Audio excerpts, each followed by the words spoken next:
Ռադիոմենքի եթերում դեպի ինքնուրույնություն հաղորդաշարի հերթական հաղորդումն է, ինչպես հիշում եք, եթե իհարկե հետևել եք մեր հաղորդումներին, անցյալ հաղորդումը նվիրված էր հասարակական տրանսպորտի հարմարեցվածությանը եւ նաեւ ես պատմում էի, թե ինչպես եմ օգտվում հասարակական տրանսպորտից, ինչպես են ընդհանրապես չտեսնողները օգտվում հասարակական տրանսպորտից։ Բերեցի իմ սեփական փորձից օրինակներ, ինչպես նաեւ ընդհանրապես համաշխարհային փորձից, երբ ես եղել եմ արտասահմանում, այսինքն այդ արտասահմանի փորձից, թե ինչպես են արտասահմանում օգտվում տրանսպորտից, այսինքն գրեթե ոչ մի տարբերություն չկա, թե Հայաստանում, թե արտասահմանում։ Ես ընկա խոսքով եւ մոռացա ներկայացնել Վանուհի Ստեփանյանին, այսինքն դուք արդեն նրան ծանոթ եք, ողջույն Վանուհի։ Ողջույն Սիփան։ Մոռացա ներկայացնել քեզ, արդեն խոսում էի, անցյալ հաղորդման վերջում դու շատ գովեցիր իմ խոսելու ձիրքը, երևի թե դրա համար այս հաղորդումից ողջավորված խոսում եւ խոսում եմ։ Կարծում եմ, որ այսօր եւս հետաքրքիր հարցեր ես պատրաստել ինձ համար եւ ես էլ կունենամ հետաքրքիր խորհուրդներ այն չտեսնողներին, ովքեր դեռևս ինքնուրույն չեն եւ դեռևս ինքնուրույն չեն օգտվում հասարակական տրանսպորտից։ Շնորհակալություն Սիփան, իմ հարցերը իրականում անսպառ են, այդ հարցերը ինձ երբեմն տալիս են իմ ծանոթները, կապված չտեսնողների եւ այլ հաշմանդամություն ունեցող այլ անձանց հետ կապված, որոնք ես փորձում եմ հնչեցնել օգտագործելով այս հարթակը։ Ամենաշատ տրվող հարցը ինձ, թե ինչպես են չտեսնողները տրանսպորտով երթևեկելիս հասկանում, թե որ կանգառ են հասել, քանի կանգառ մնաց մինչև իրենց տուն, այսինքն այդ տարածության մեջ կողմնորոշվելու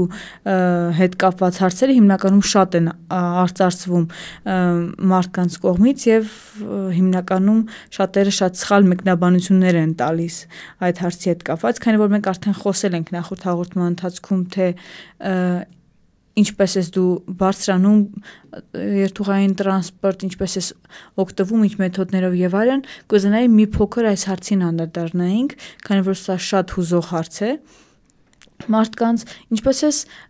զգում տարածությունը, ինչպես ես հասկանում, որ դու հասել ես, ենթադրենք, քեզ պետք եկող կանգառը։ Շատ լավ։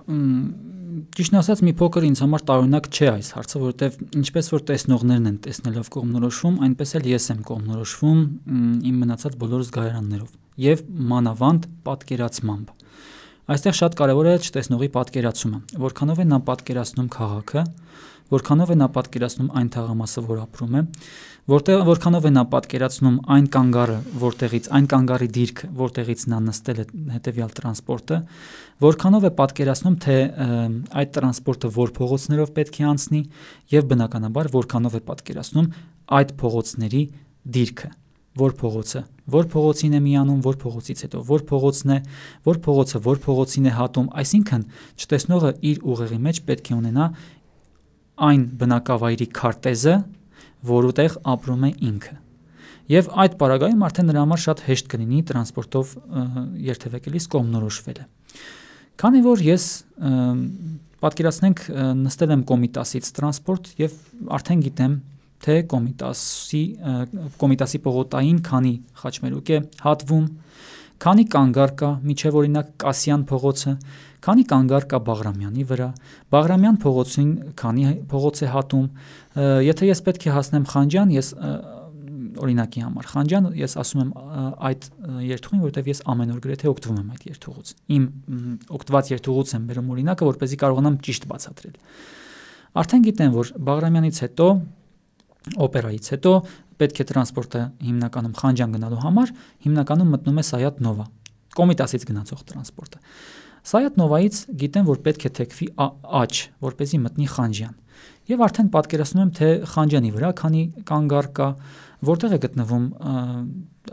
են գտնվում հայտնի հաստատությունները այդ Խանջան փողոցի վրա կամ թեկուզ Բաղրամյան փողոցի վրա, այսինքն ամենակարևորը առաջինը տալ չտեսնողին պատկերացումը իր ապրած բնակավայրի վերաբերյալ։ Եթե ամբողջապես բնակավայրի վերաբերյալ ամբողջապես այդ պատկերացումը տալը հնարավոր չէ, օրինակ նա ապրում է մեգապոլիսում 12 միլիոնանոց, օրինակ, գոնե այն հատվածների վերաբերյալ, որոնցով ինքը պետք է ամեն օր երթևեկի։ Այսինքն ինքը պետք է ունենա իր ուղեղի մեջ այդ քարտեզը, հասկանում եք։ Եվ բնականաբար ես արդեն իմանալով կանգառները, արդեն գիտեմ, թե որ կանգառում ենք գտնվում, որ խաչմերուկից հետո է այս կանգառը, չգիտեմ, ազգային ժողովից առաջ է, թե հետո օպերայի կանգառն է, վերնիսաժի կանգառն է, այսինքն ես իմ ուղեղի մեջ արդեն պատկերացում ունեմ։ Եթե մի օր որոշի տրանսպորտը փոխել իր երթուղին, այդտեղ միգուցե կարող է մի փոքր դժվարություն լինել։ Սակայն ես էլի գիտեմ, բացի իմ երթուղուց, որով ես ամեն օր գնում եմ, քանի որ գիտեմ, թե այդ Խանջան գնալու օրինակ, քանի ճանապարհ կա, չգիտեմ, օրինակ այնտեղ կարող է Նալբանդյանով մտնել Սայաթնովայից, թեքվել օրինակ Թումանյանով դուրս գալ, այսինքն այդ տարբերակներն էլ գիտեմ, այսինքն մոտավոր արդեն պատկերացնում եմ նաև այդ երթուղիները։ Եթե մի օր իմ տրանսպորտը շեղվի, ապահովության համար միգուցե կողքից մարդկանց կամ վարորդին հարցնեմ, թե որտեղ ենք, կամ երբ որ հասնենք վերնիսաժ օրինակ, կամ չգիտեմ մանկավարժական համալսարան, խնդրում եմ ինձ տեղեկացրեք։ Բայց քանի որ տվյալ ավտոբուսը միշտ նույն երթուղով է գնում, արդեն չտեսնողը իր պատկերացմամբ, նույնիսկ իր մարմնով, իր տարածական կողմնորոշմամբ, ավտոբուսի թեքումներով, կանգառների հաշվելով, տեսեք քանի մեթոդ ես ասեցի։ Համադրելով այս ամենը, նա կարող է շատ հանգիստ, շատ հեշտությամբ հասկանալ, որ ինքը հասել է իր ցանկացած կանգառը։ Իսկ անծանոթ տեղ գնալու պարագայում, ինչպես որ բոլոր մարդիկ, ինչպես որ տեսնողները կապ չունի։ Պետք է հարցնի, ինձ թվում է։ Պետք է հարցնի այն վայրը, որ կամ այն կանգառը, որտեղ նա պետք է իջնի։ Շատ լավ, Սիփան, ես հիշում եմ, որ իմ ուսումնառության տարիներին, երբ ես դեռ բակալավրի երկրորդ կամ երրորդ կուրսի ուսանող էի, մի այսպիսի կարծիք կար տարածված մեր ուսանողների շրջանում, որ չտեսնող անձինք շարժվում են տարածության մեջ, կողմնորոշվում են կանգառների հարցում, ծառերի խշշոցով, շենքերի ցիեկող արձագանքներով, ձայնային ալիքներով, կա նման ճշմարտություն, թե դա ուղղակի միֆ էր, որ տարածված էր մեր մեջ։ Տրանսպորտի մեջից նկատի ունես, կողմնորոշվում է շենքերով կամ առհասարակ ոտքով տեղաշարժվելիս կամ տրանսպորտով երթևեկելիս։ Ոտքով տեղաշարժվելիս հնարավոր է ինչ-որ շենքերից կամ ծառերից ինչ-որ ինֆորմացիա ստանալ։ Եթե շենքը վերջացավ, խաչմերուկ է, եթե շենքը օրինակ, եթե ծանոթ է տարածքը, կամ կարելի է ենթադրել ինչ-որ բաներ շենքերից կամ ծառերից։ Տրանսպորտի միջից ավելի քիչ է հնարավոր, որովհետև շատ դեպքերում տրանսպորտի պատուհանները փակ են լինում։ Իսկ եթե տրանսպորտի պատուհանները բաց լինեն, միգուցե հնարավոր է տրանսպորտի ձայնը, երբ որ բախվի շենքերի ձայնին կամ ծառերի ձայնին, միգուցե որոշակի հնարավոր լինի ստանալ դրանից։ Եթե ամեն օր դուք գնաք կամ, չգիտեմ, չտեսնողը գնա նույն ճանապարհով եւ գա եւ մեքենայի պատուհանները բաց լինի, ինքը միգուցե զգա։ Օրինակ, երբ անցնում ենք կամուրջի վրայով, կլինի Դավթաշենի կամուրջը, թե Կիևյան կամուրջը, շատ հեշտությամբ զգացվում է ձայնային այդ բախումից զգացվում է, որ մենք գտնվում ենք կամուրջի վրա, որտեղ 4 կողմը բաց է, ոչ մի շենք չկա։ Եվ իսկ երբ որ մտնում է արդեն փողոց այդ կամուրջներից հետո ձայնային ֆոնը միանգամից փոխվում է։ Այսինքն որոշակի պարագաներում, բայց կարծում եմ ոչ բոլոր պարագաներում հնարավոր է ինֆորմացիա ստանալ դրսում այդ գտնվող որոշ առարկաներից, եթե պատուհանները, կրկնում եմ, բաց է մեքենայի, որտեղ ծառերը այլ տիպի արձագանք են տալիս, շենքերը այլ տիպի արձագանք են տալիս, թփերը այլ տիպի արձագանք են տալիս, եւ դա հատուկ մանկավարժության մեջ ընդունված կանոն է, որ իմ ինստրուկտորը, որն ազգությամբ լեհեր, պանի Ալինան, իր մեքենայով մի քանի անգամ հնարավորություն եմ ունեցել իր հետ իր մեքենայով ճանապարհորդելու եւ ամբողջ ճանապարհին նա իջեցնում էր պատուհանները եւ ասում, տես, հիմա ինչ ես զգում։ Ես լսում էի եւ ասում, որ զգում եմ ինչ-որ խշշոց եւ դա թփերի խշշոցն էր։ Նա հետո այնուհետև գալիս են այդ ճամփեզրերին, որ լինում են այդ մայրուղիների վրա ինչ-որ մետաղե ինչ-որ բաներ եզրերին մեքենաների համար, գիշերը լույսի անդրադարձնելու եւ այլն։ Այդ մետաղյա ինստրուկցիաներից այլ տիպի ձայն էր գալիս, ծառերից այլ տիպի ձայն էր գալիս, շենքերից այլ տիպի ձայն էր գալիս։ Այսինքն մենք կարող ենք դա օգտագործել, բայց միգուցե շատ կոնկրետ, շատ լուրջ կողմնորոշիչներ դրանք չեն կարող, իմ կարծիքով ամենայն դեպս չեն կարող լինել տրանսպորտի միջից։ Լավ, Սիփան, շնորհակալություն այս հարցին բովանդակարից պատասխանելու համար։ Ինձ մոտ եւս մեկ հարց է առաջացել, դու քիչ առաջ քո խոսքում նշեցիր, որ չտեսնողը իր պետք է ունենա քաղաքի այն հատվածների, այսպես ասած, քարտեզները, որոնցից ինքը առավել շատ է օգտվում։ Իսկ այդ քարտեզները վերացական մտքում են կառուցվում, թե կարելի է նաև ինչ որ պատկերել թղթի վրա այդ նույն քարտեզները, փողոցների հատման կետերը, կանգառների քանակ, այսինքն ինչպես է հնարավոր չտեսնողին տալ ամբողջական պատկերացում քաղաքի կառուցվածքի մասին, չէ՞ որ դժվար կլինի ամբողջ քաղաքը պատկերացնել երևակայական դաշտում։ Այո, շատ լավ հարց էր։ Կարծում եմ, որ առաջինը կօգնի չտեսնողի հետ քայլելը քաղաքում կամ այն հատվածներում, որը պետք է նա օգտագործի, որից պետք է օգտվի նա հետագայում։ Քայլելը շատ օգտակար է այդ պատկերացման ձևավորման համար։ Օրինակ, ես աշխատում եմ այն տարածքներում, որտեղով անցել եմ շատ ժամանակ տրանսպորտով կամ պետք է անցնեմ տրանսպորտով, գոնե առնվազն մեկ անգամ քայլել ոտքով։ Ոտքով քայլելու պարագայում դու համադրում ես տրանսպորտի մեջ եղած այն զգացողություններին, որ այստեղից, ես հիշեցի, որ այստեղից թեքվեց տրանսպորտը։ Այսինքն, երբ որ ոտքով քայլում ես, այդ թեքումները, այդ կանգառների տեղերը ավելի լավ են պատկերվում քո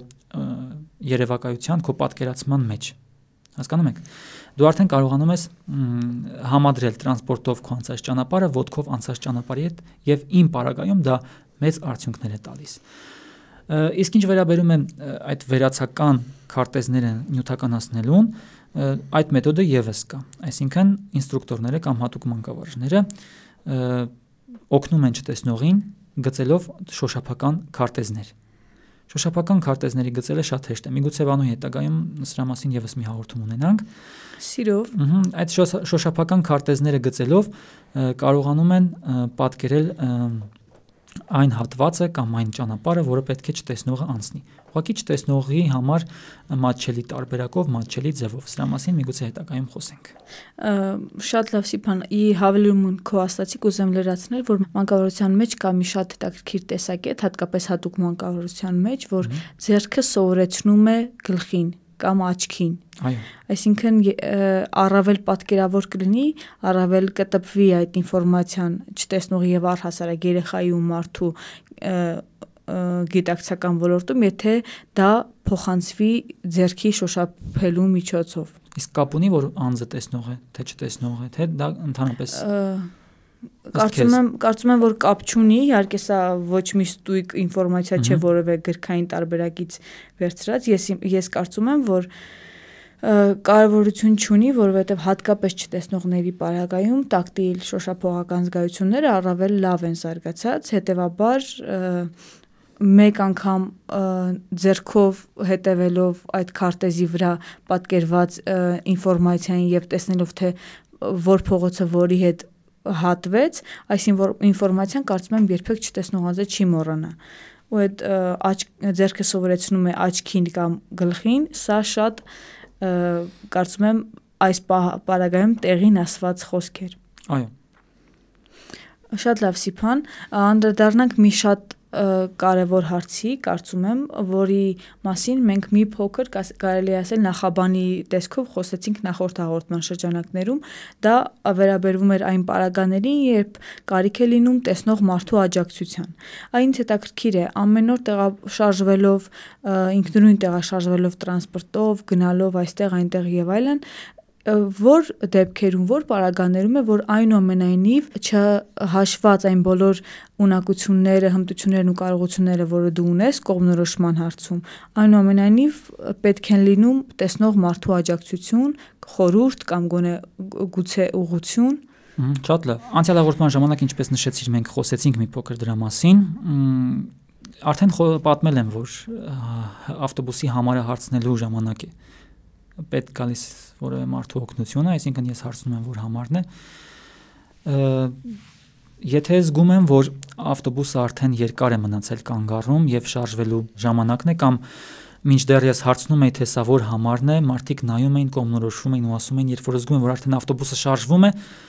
խնդրում եմ, որ կանգնեցնեն տվյալ ավտոբուս, օրինակ, այդ ժամանակ է պետք գալիս որևէ մարդու օգնությունը։ Խնդրում եմ կանգնեցնեն եւ օգնեն նաեւ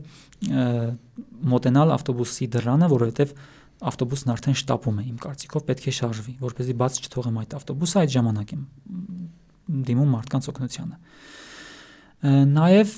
երբ որ ավտոբուսը շատ հեռվում է կանգնած եւ շատ ավտոբուսներ կան կանգառում կանգնած, այդ ժամանակ միգուցե մարդու օգնությունը, որովհետեւ մարդու օգնությունը պետք է, երբ որ դու հարցնում ես համարը, բայց այդ ավտոբուսը բավականին հեռու է կանգնել, դու խնդրում ես քեզ օգնել ճիշտ մոտեցնեն ճիշտ համարին, քո ուզած համարին, միգուցե այդ ժամանակ կա պետք է մարդու օգնությունը։ Եվ ինչպես արդեն նշեցի, նաև ավտոբուսի մեջ, տրանսպորտի մեջ բարձրանալուց հետո ազատ տեղ գտնելու ժամանակ շատ լավ կլինի, որ մարդիկ արձագանքեն։ Հիմնականում արձագանքում են, կարող եմ ասել 50-50% դեպքերում։ 50% չեն արձագանքում, 50% արձագանքում են։ Շատ դեպքերում բարձրանում ես տրանսպորտ եւ ոչ մեկը չի հասկանում ինչ է կատարվում, սպիտակ փայտիկից էլ չի հասկանում կամ միգուցե հասկանում է, բայց չի համարձակվում քեզ իր օգնությունն առաջարկել։ Եվ ազատ տեղերը, բազմաթիվ ազատ տեղեր են լինում, իսկ դու կանգնած ես գնում տրանսպորտի մեջ։ Այդպիսի դեպքեր են շատ լինում։ Հարց ուզում եի քեզ տալ, երբ որ անհրաժեշտության դեպքում դիմում ես որևէ մեկի օգնությանը, լինում են դեպքեր, երբ մերժեն, գուցե կոպտեն կամ տհաճությամբ օգնեն։ Մի դեպք եղել է, երբ որ մարդ ասաց, որ ինքը շտապում է, չի կարող, ինքը մարդ է սպասում, ավելի ճիշտ ասած, ես մարդ եմ սպասում, չեմ կարող ձեզ օգնել, պետք էր ընդամենը անցումի տեղը ցույց տալ, գետնի անցումի, դա վաղուց էր։ Մի դեպք հիշում եմ, որ մի կնոջ մոտեցա, ինքը վախեցավ օգնելու, հանձնարարեց մի ուրիշ տղամարդու, դա էլ երևի թե ինչ որ կոմպլեքսներից է գալիս, որ կինը իրավունք չունի փողոցում տղամարդու, կիսամուսուլմանական ինչ որ մտածելակերպ տղամարդ արարածի օգնել, կամ միգուցե ինքը տղամարդկանցից շատ զզված էր, ենթադրում եմ, չգիտեմ, նրա հոգեբանությունը չեմ իմանում։ Մի դեպք հիշում եմ, որ հարցրի, ներեցեք, որ համարն է, ինձ ոչ մեկը ոչ մի պատասխան չտվեց։ Երևի կարծեցին փորձում եմ խոսեցնել, բայց ես փորձում եմ այդ բոլոր դեպքերին ինչ-որ նայել ուրիշ տեսանկյունից։ Միգուցե մարդը տրամադրություն չի եղել, չի ունեցել կամ այդ օրը անձրևոտ էր կամ ինքը շատ խնդիրներ է ունեցել կամ չի հասկացել ինչ է կատարվում, այսինքն չեմ ուզում մեղադրել նրանց, բայց հիմնականում 98% դեպքերում իմ կյանքի մարդիկ ինձ օգնել են շատ սիրով, շատ սիրով, շատ լավ արձագանքով։ Շատ լավ, Սիփան, մի փոքր խոսենք բարեփոխումների մասին, որի կարիքը այսօր կարծում եմ ամենաշատը կա այս ոլորտում։ Ինչ ես կարծում, ինչ փոփոխություններ են անհրաժեշտ հասարակական տրանսպորտը չտեսնող մարդուն եւ առհասարակ հաշմանդամություն ունեցող անձանց հարմարեցնելու հետ կապված։ Մենք նախորդ հաղորդման ժամանակ խոսեցինք, որ առհասարակ քաղաքը եւ տրանսպորտային համակարգը առհասարակ հարմարեցված չէ, բայց կոնկրետ ինչ լուծումներ կարելի առաջարկել,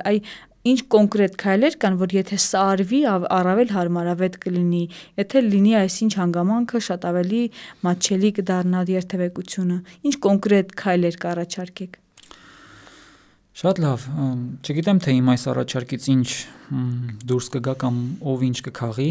այն մարդկանց է վերաբերում խոսքս, ովքեր զբաղվում են այդ բարեփոխումներով, բայց համենայն դեպս անեմ իմ առաջարկները։ Մենք ամենայն դեպս կոչ ենք անում տրանսպորտի նախարարությանը։ Միգուցե դարեր հետո պետք անես իմ առաջարկները։ Կարծում եմ, որ չտեսնողների համար հարմարեցնելը տրանսպորտի շատ մեծ ջանքեր չի պահանջում։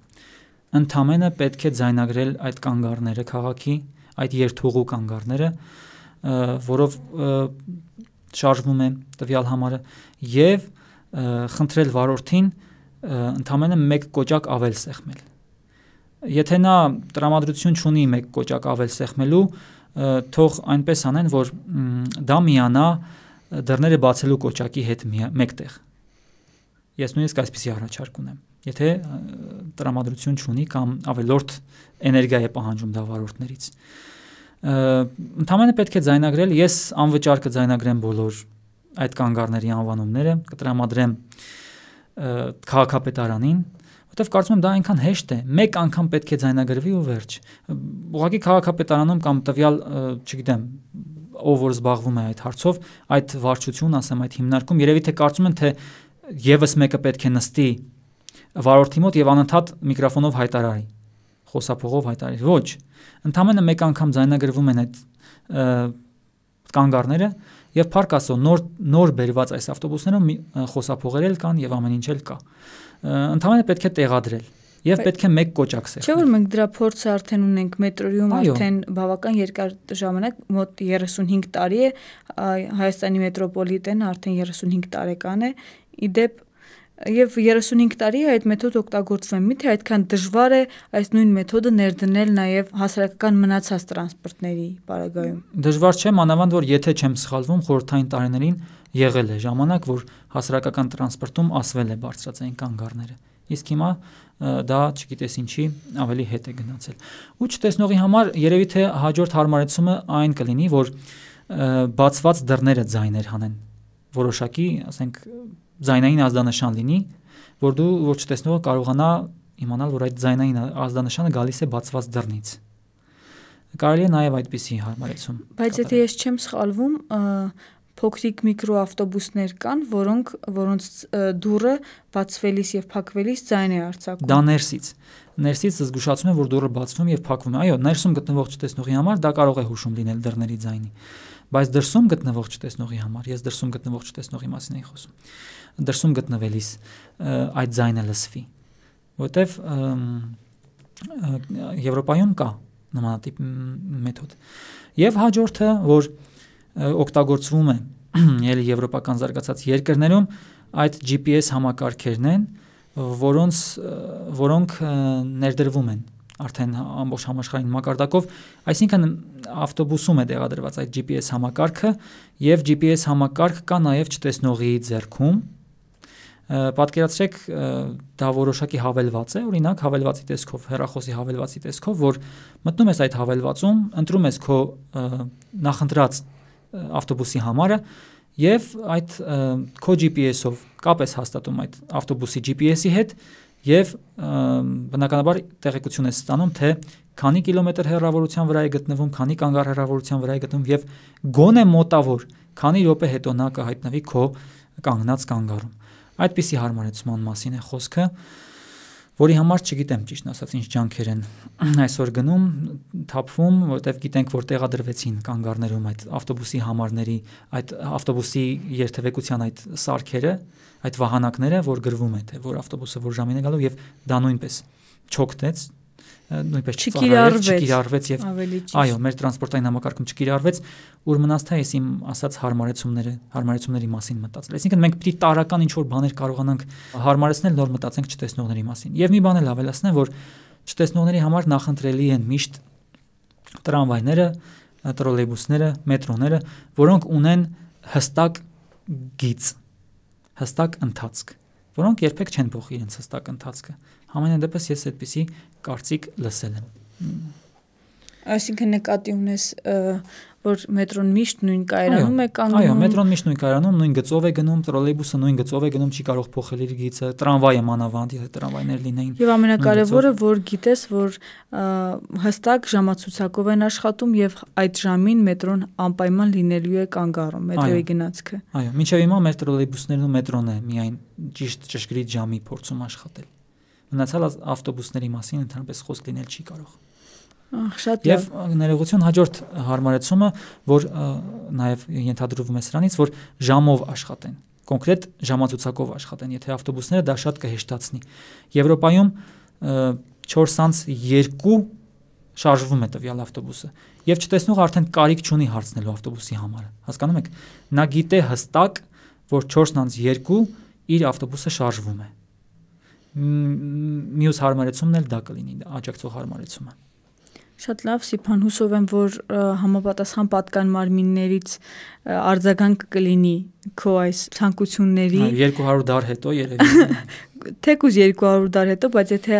գոնե ինչ որ բան փոխվի, մեզանից հետո ապրող սերունդը եւ չտեսնող անձինք շատ ավելի հեշտ կկարողանան տեղաշարժվել մեր քաղաքում։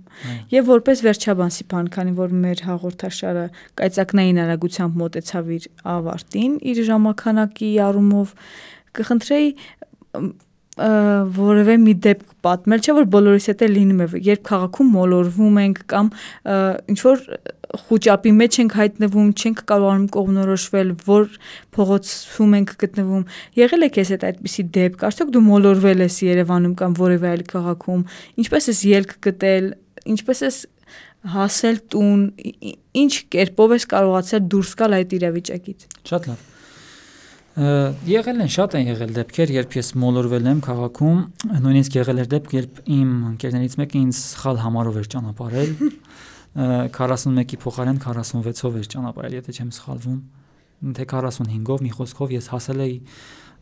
քաղաքի ընդհանրապես ուրիշ հատված, այդ ժամանակ նոր էի սկսել փայտ օգտագործել եւ խուճապի մեջ շատ ընկա եւ դիմեցի բնականաբար։ Միակ ելքը շրջապատի մարդկանց դիմելն է, ուրիշ ելք չկա։ Կամ պետք է գնաս այդ համարի վերջին կանգառը, այնտեղից նստես նույն համարը եւ հետադարձ, այո, գոնե իջնես այն կանգառը, որտեղից քեզ ճանապարհել են, որպեսզի գնաս քո ճիշտ տրանսպորտով։ Դիմել եմ մարդկանց, բնականաբար օգնել են։ Եղել է, որ շուտ եմ իջել մի կանգառ կամ ուշ եմ իջել մի կանգառ, էլի դիմել եմ մարդկանց, ուղեկցել են, այսինքն ընդհանրապես պետք է ելքեր գտնել։ Եվ նաև մի անգամ հիշում եմ մի ծիծաղաշարժ դեպք, երբ մտքերի մեջ էի, պետք է իջնեի բարեկամություն կայարանում մետրոյից։ Իջա Մարշալ Բաղրամյանում եւ կայծակնային արագությամբ հասկացա, որ Մարշալ Բաղրամյանում եմ իջել ու մի անգամից կայծակնային արագությամբ հետ դարձա նույն գնացքը։ Ու մտել էի ներս ու զարմացել ու ծիծաղում էի, ինչպես կարողացա, ինչպես չհասցրեց փակել դռները։ Իջա հարցրի կողքինին որ կայարանն էր, ասաց Մարշալ Բաղրամյան ու վազեցի նորից նույն գնացքը նստեցի։ Ու ասեմ նմանատիպ ծիծաղաշարժ դեպքեր շատ են լինում եւ այդ դեպքերը ավելի շատ են քեզ կոփում։ Ինձ համենայն դեպս կոփում են։ Քանի որ պատմեցի մետրոյի մասին, ու նախագծել ենք ես եւ դու, որ հաջորդ մեր հաղորդումը կլինի նվիրված մետրոյին, մեր շատ սիրելի 35-ամյա մետրոյին, մետրոյից օգտվելու հմտություններին։ Շատ լավ, Սիփան, շատ շնորհակալ եմ գեղեցիկ հաղորդման համար։ Ես էլ նմանապես շնորհակալ եմ քո պատրաստած գեղեցիկ հարցերի համար։ Այո, շնորհակալություն։ Իսկ մեր ռադիոընկերներին ցանկանում ենք այսքանով այսօր հրաժեշտ տալ։ Շատ շնորհակալ ենք այս 25 րոպեները մեզ հետ գտնվելու եւ մեզ ունկնդրելու համար։ Միշտ հիշեք, որ դուք ամեն ինչ կարող եք անել ինքնուրույն, թեկուզ որ դրանք ստացվեն մի փոքր ավելի այլ մեթոդներով, քան անում են մնացածները, դա դեռ ոչինչ չի նշանակում։ Շատ շնորհակալ եմ ուշադրության համար, առայժմ։